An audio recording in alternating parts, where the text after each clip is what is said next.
No thanks so much. The toilet just flushed upstairs, so I'm gonna stop talking.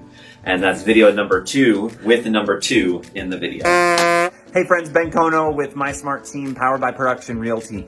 The video you're about to watch is part 2 of our market update for June 2022. In this video, we're gonna talk about what's coming in the real estate market. There are a few things that are changing. The market is very different now from how it was, and it will continue to get different as we carry on through the rest of the year. We hope you enjoy this video.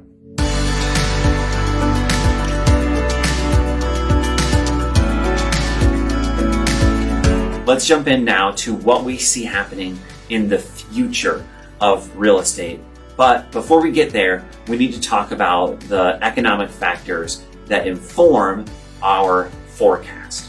The first one, interest rates. Interest rates have increased by 2 percentage points over the last 6 months. For a frame of reference, anytime the interest rate increases by 1%, it's understood that a buyer's purchasing power is decreased by 10%.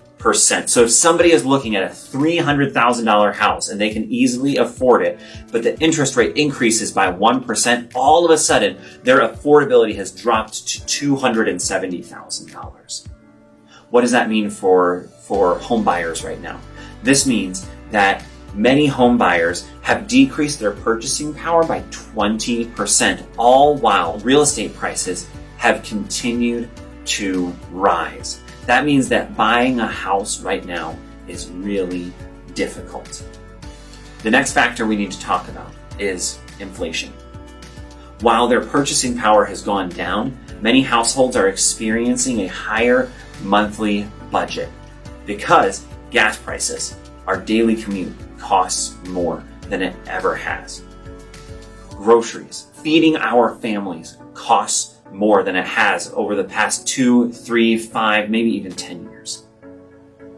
These 2 line items alone often contribute 10, 15% of a family's budget.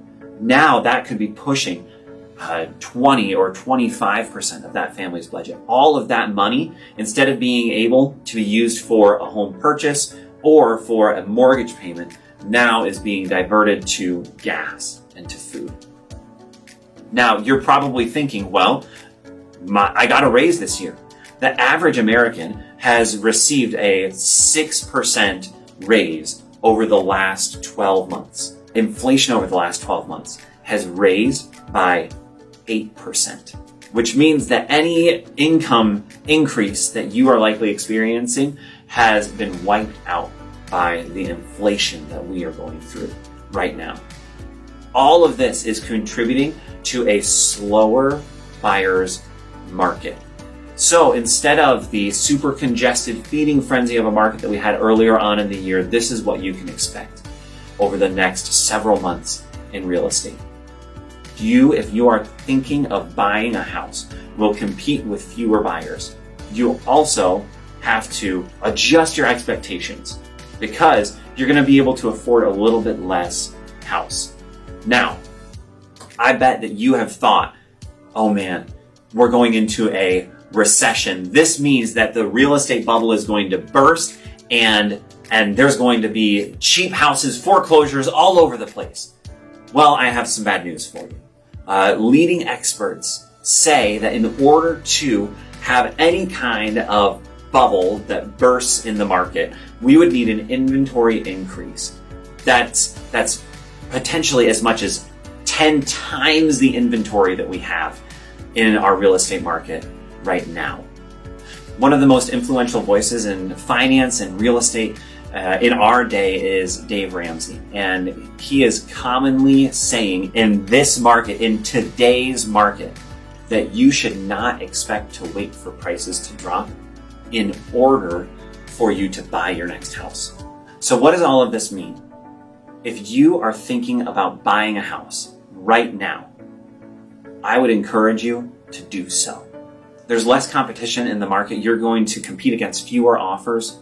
Prices are not going to go down, and the feeding frenzy has stopped. We are reaching a point in the real estate market where we're inching closer. It's still a seller's market, but we're inching closer to a balanced market. And that means that there are enough houses on the market for buyers who want houses. We're not there yet, but we're getting closer to that point than we ever have been in the last 2 years of the real estate market. What does it mean if you're thinking of selling? If you're thinking of selling, you need to adjust your expectations just a little. You still should plan on selling your house either at listing price, slightly above it, or if we have overshot the market, you may need to drop your price just a little bit. Over the last month, 19.1% of houses listed on the market have had a price adjustment. In the past, we were seeing almost 0% of houses having to go through a price adjustment. Now, you may have to adjust it slightly because the market has started to soften. But does it mean it's a bad time to sell? Absolutely not. In fact, you will likely receive a high quality, motivated, interested buyer who wants to buy your house. And you'll be able to sell it likely close to asking price, if not just slightly above. If you're working with a high quality professional like we have on my Smart team, you're going to learn all of the inside tricks to sell your house at top dollar. And you're going to have a professional that advises you on exactly where to price your house to sell it. I value the relationship that we have. And I want you to know that I'm excited to bring you further information just like this in the future. We'll talk to you soon.